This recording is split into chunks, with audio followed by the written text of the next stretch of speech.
Ask yourself that. In my opinion, I don't know what to expect from him. Seeing that video, I really don't know what to expect from him. Okay? And trigger warning. So it says often punched, beat, kicked, and stomped on Miss Ventura, resulting in bruises, burst lips, black eyes, and bleeding. And as I stated before, on the thumbnail, blew up a man's car after he learned that he was romantically interested in Miss Ventura. Forced Miss Ventura to engage in blank acts with male blank workers while blanking and filming the encounters. So my thing is, it looked like they were at a hotel. You know, my assumption, my thinking, did she try to escape? Did he try to put too much on her? You know what I'm saying? And when you talk about doing things against your will, I mean, my heart goes out to her. Back to the lawsuit. Forced Miss Ventura. Okay, did we do that one already? Okay. Ran out of his. Hold on, let me see. Actually, I'm gonna zoom this in so you all can see. Okay. It says ran out of his apartment with a blank arm in pursuit of a rival industry executive whom he learned was nearby. So ran out of his apartment with a blank arm in pursuit of a rival industry executive whom he learned was nearby.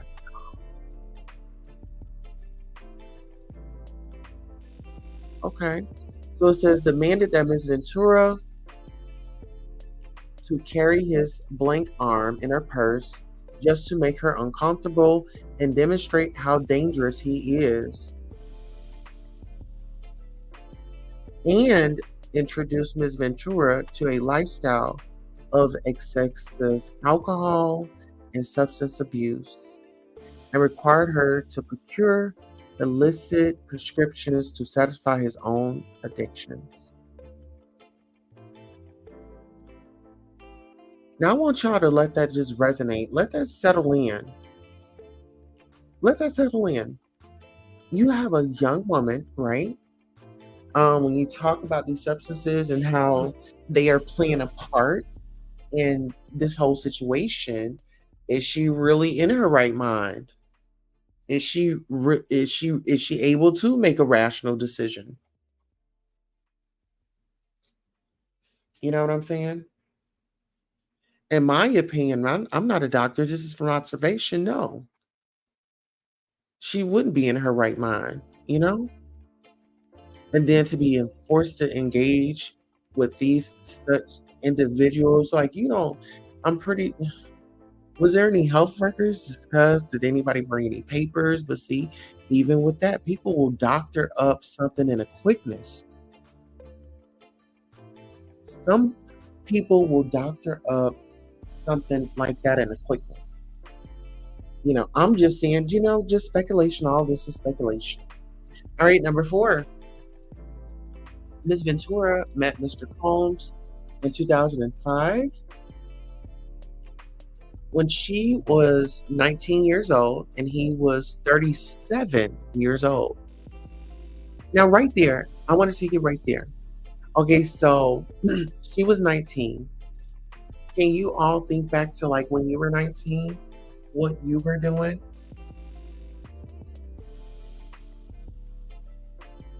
What were you doing when you were 19?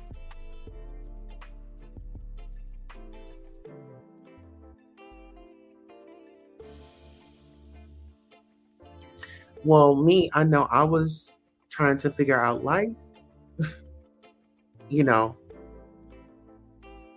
I was, I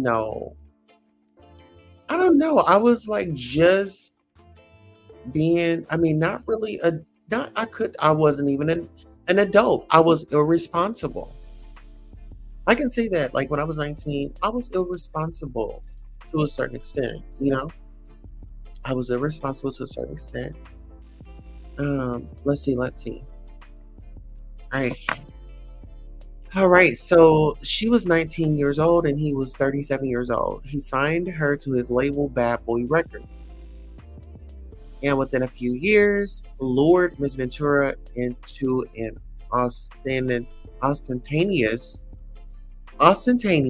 fast-paced, and drug-fueled lifestyle, and into a romantic relationship with him, her boss. Now let's talk about it. Um, when you, I don't know, at 19, opportunity presents itself. He's come off like he's a good guy, and everything is speculation, like I said. He comes off as he's a good guy, and you know, he kind of like learns your behavior, like sneaks in on you, like like so. Those are the grooming parts. How far will you go? You're an employee. I'm your boss. How far will you push the envelope? And sometimes it be like a little mind game for people. In power, oh yeah. Listen here. I went on an interview and I had a male violate me, on the job site at the interview, you know, and I didn't get that job. But, it just goes to show you. All right. So let's see. One of the most powerful men in the entertainment industry, and a vicious, cruel, and controlling man, nearly 2 decades her senior. Okay, so just imagine you're 19. This man has like it's like years on you. Like he has experience. Like right now, he should be like in the age of like where he's gonna settle down. Like he's either in his career already, or like opening up a business, or doing something, starting a family or something like that. Right. Well, these are just my opinions. This is just how I'm seeing it. Right. All right. So Mr. Combs asserted complete control over Miss Ventura's personal and professional life, thereby ensuring her inability to escape his hold. So, right there, it's like I have papers on you. Like you tied to me until, you know, and it's no telling if they're renewing the contracts and maybe she's being forced to sign, you know? It says he provided unprecedented avenues for success for the aspiring artist, but in return demanded obedience, loyalty, and silence. And let's just say this, Mama was silent for a long time. And I'll say this right now in case like it slips my mind. You know, everybody up under him, like Jaguar said, everybody up under him that were writing books, they all disappeared. I'll be sure was almost on his way to glory. Kim Porter was writing a book. But guess what? Guess what? This is Cassie's book right here. 35 pages. 35 pages. This is her book. 35 pages. This is her book. This is the book we was waiting for, y'all. The book was right. The book was right in plain sight.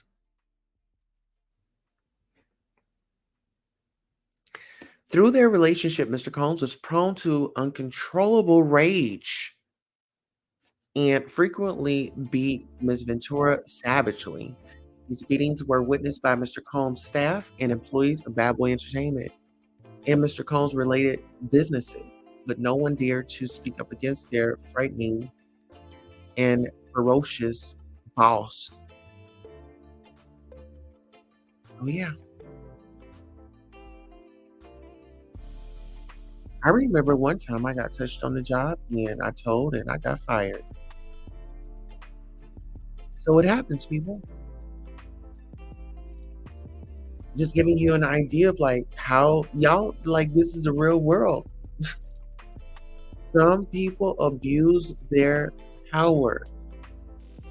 And from what I'm getting is like I said, it feels like he had come off like he was, cool and just wanted to be a friend. And, oh, I'm just want to, check you out. She was 19. Remember that.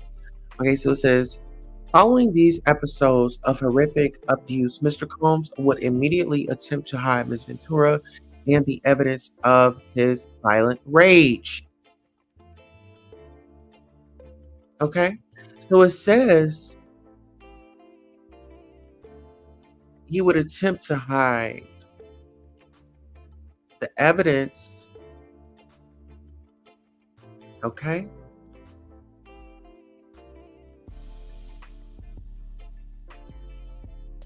He would attempt to hide her. Get into this. It says, following these episodes of horrific abuse, Mr. Combs would immediately attempt to hide Ms. Ventura and the evidence of his violent rage. Well, what do we see when she was trying to get to that elevator?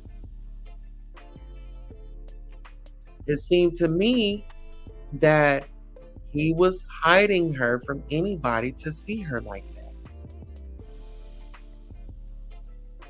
And the way that he grabbed her up, I mean like a rag doll. And then he went to stumping her out. I was looking, I said, oh my God, what if he had kicked her neck off her shoulder? I mean, he was very powerful, you all. Did y'all not see that video? It was, oh my goodness, it shook me to my core. I was feeling her pain.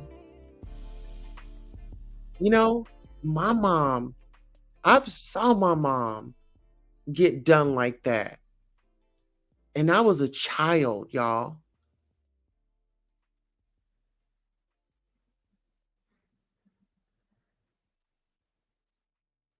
So when you talk about when women, you always want to say, well, why didn't she leave? Why didn't she this? Why didn't she that? You don't know how severe it is. You don't know how severe things can get. Okay, it says, he often showered her with gifts following incidents of physical violence, a typical pattern of behavior by serial abusers. In addition to the physical assaults, Mr. Combs frequently reminded Ms. Ventura of his ability to cause serious harm, whether by requiring her to carry his, in her purse, or by blowing up the car of a musician that was romantically interested in Ms. Ventura. So just imagine this. Okay, so you're in this relationship or situation, whatever it is, right? And, he lets you know, like, hey, you gon' in from observation, I've gotten away with this before. I'll get away with it again. And I'll blame it on you. That's what it was given. Now get into this. Adding insult to injury, Mr. Combs used illegal substances and threats of violence to force Ms. Ventura into repeated unwanted blank encounters with male blank workers.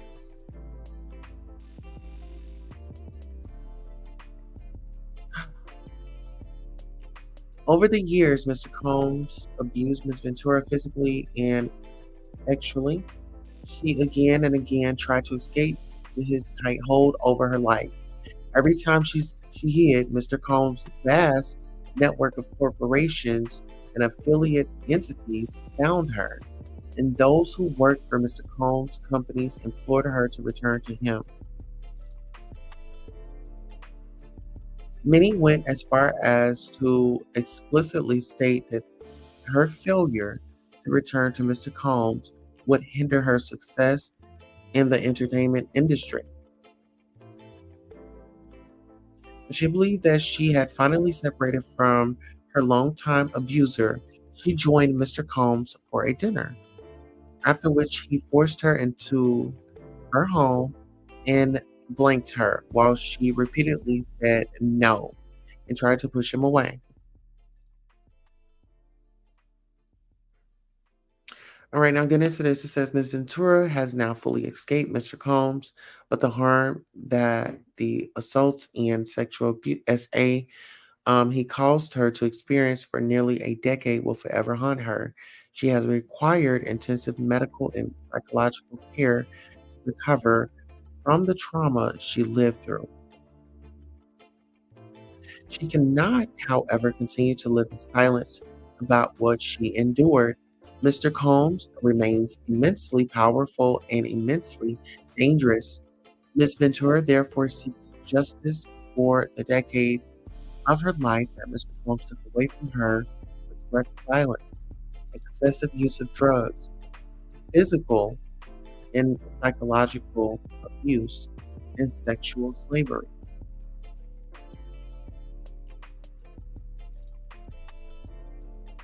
According to Ms. Ventura, brings this action seeking injunctive, declaratory, and monetary relief against defendants in violation of federal trafficking laws, 18 U.S.C.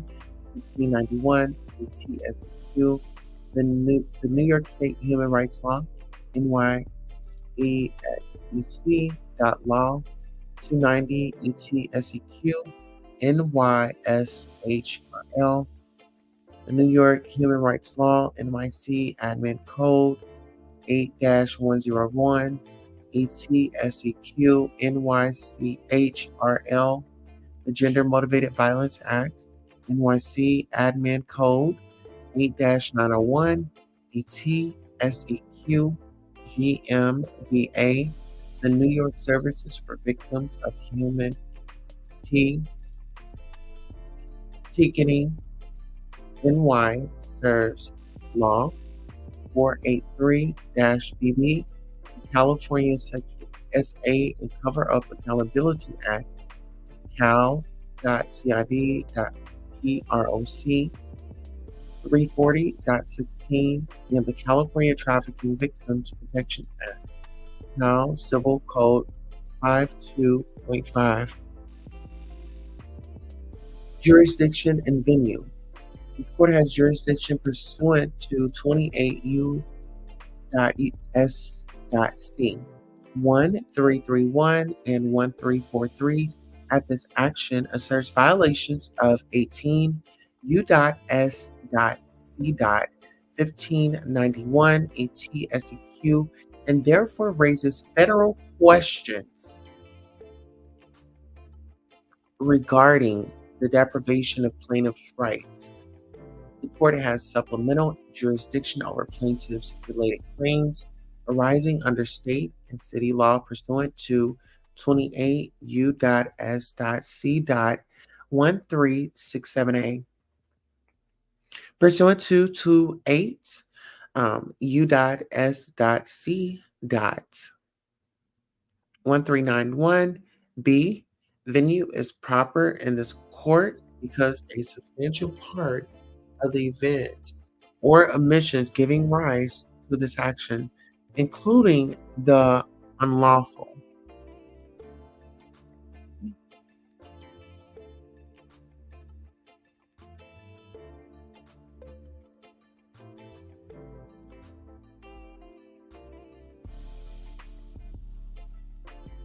Okay.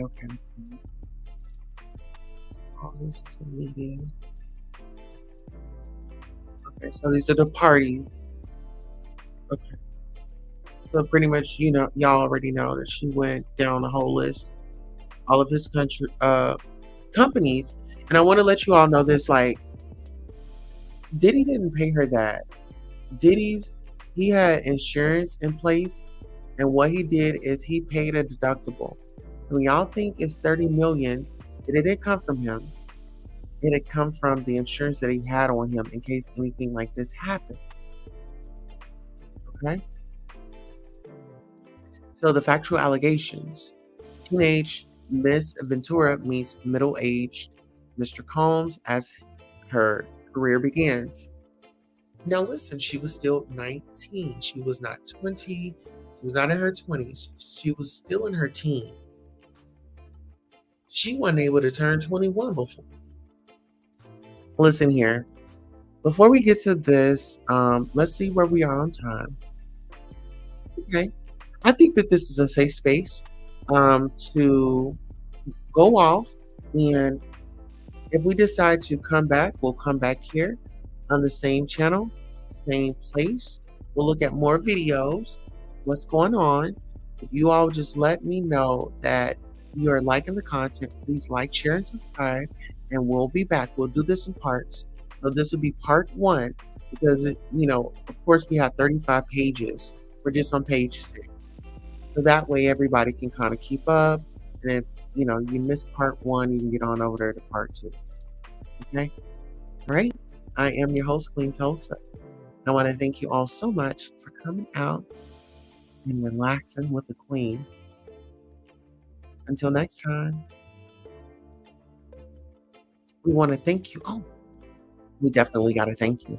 We had a few people roll in tonight, and we definitely want to thank you for not parking on the lawn. And you're always welcome to come back to the Butterfly Lounge. Yes, you are. All right, so this is part 1. Catch us for part 2 in a jiffy.